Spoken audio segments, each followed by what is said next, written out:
Advocate Saiful Islam আলিফ হত্যাকাণ্ডের বিচার দাবিতে রাজধানীর বিভিন্ন স্থানে বিক্ষোভ মিছিল ও সমাবেশ করেছে বৈষম্য বিরোধী ছাত্র আন্দোলন, ইসলামী ছাত্র শিবির, বার কাউন্সিল সহ বিভিন্ন সংগঠন। প্রতিবাদী সংগঠকরা বলছেন, এ হত্যাকাণ্ড প্রমাণ করে আবারও মাথা চাড়া দিয়ে উঠছে ফ্যাসিবাদ দোসরদের ষড়যন্ত্র। বুধবার চট্টগ্রাম আদালত চত্বরে কুপিয়ে হত্যা করা হয় অ্যাডভোকেট সাইফুল ইসলাম আলিফকে। প্রতিবাদে বিক্ষোভ মিছিল আর প্রতিবাদ সমাবেশে উত্তাল রাজধানী ঢাকা। ঢাকা বিশ্ববিদ্যালয়ের রাজু ভাস্কর্যের সামনে অবস্থান নেয় ছাত্র ইউনিয়ন এবং সমাজতান্ত্রিক ছাত্র ফ্রন্ট। জোর দাবি জানায় আদালত চত্বরে আইনজীবী হত্যার বিচারের পাশাপাশি শিক্ষা প্রতিষ্ঠানে সংঘাত বন্ধের। আজকে আমরা আবারও সেই সাম্প্রদায়িক যে বিষ বাষ্প সেগুলো আমরা ছড়িয়ে পড়তে দেখেছি। উগ্রবাদীদের হাতে নিহত আইনজীবীর জন্য দোয়া এবং সম্প্রীতি সমাবেশ করে বৈষম্য বিরোধী ছাত্র আন্দোলন। খুনিদের দ্রুত বিচার এবং চিন্ময় কৃষ্ণের ব্যাপারে প্রয়োজনীয় তদন্তে অন্তর্বর্তী সরকারের প্রতি আহ্বান জানান বক্তারা। মোদি চাই যে বাংলাদেশে অস্থিতিশীলতা দেখিয়ে উগ্র হিন্দুত্ববাদ কায়েমের যে এজেন্ডা সেটা বাস্তবায়ন করতে।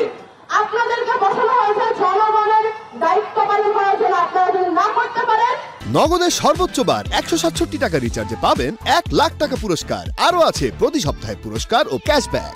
আপনাদেরকে জবাবদিহিতা দিতে হবে। একই দাবিতে বিক্ষোভ মিছিল আর সমাবেশ করেছে জাতীয়তাবাদী আইনজীবী ফোরাম ঢাকা বার ইউনিট। সাইফুল হত্যার অভিযোগে দাবি উঠে ইসকন নিষিদ্ধের। এই চিন্ময়ের নির্দেশে এই হত্যাকাণ্ড করানো হয়েছে। তাকে 1 নম্বর আসামি করে অন্যদেরকে আসামি করে 7 দিনের ভিতরে চার্জশিট দিয়ে এই সংগঠনকে অযোগ্য নিষিদ্ধ ঘোষণা করে দেশে শান্তি প্রতিষ্ঠা করবে।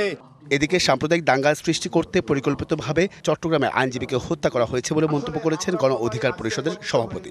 জঙ্গলি স্বভাবের হলে এইভাবে একজন আইনজীবী সরকারি নিয়োগকৃত এপিপি তাকে হত্যা করলো। সুপরিকল্পিতভাবে কতিপয় দুর্বৃত্ত এই ঘটনা ঘটিয়েছে একটা সাম্প্রদায়িক দাঙ্গা লাগানোর জন্য। হত্যাকাণ্ড সহ দেশের চলমান পরিস্থিতি নিয়ে রাজধানীর মতিঝিল এলাকায় বিক্ষোভ মিছিল করে বাংলাদেশ ইসলামী ছাত্র শিবির। বিপ্লবকে বিতর্কিত করতেই ফ্যাসিবাদের দোসররা নানা ষড়যন্ত্র করছে বলে জানায় সংগঠনটি। আজকে ছাত্র সমাজের যে বিপ্লব, এই বিপ্লবকে বিতর্কিত করার জন্য তারা ষড়যন্ত্র করে যাচ্ছে। এই ফ্যাসিবাদের এত পতনের পর এই হত্যাকাণ্ড প্রমাণ করে ফ্যাসিবাদ আবার মাথাচাড়া দিয়ে ওঠার চেষ্টা করছে। ভারত এবং আওয়ামী লীগ সংখ্যালঘুদের নিয়ে যাতে রাজনীতি করতে না পারে সে বিষয়ে অন্তর্বর্তী সরকারকে সতর্ক থাকার আহ্বান জানায় বিক্ষোভকারীরা। ছাত্র শিবিরের মোহতারাম secretary Ariful Islam, DBC news, Dhaka.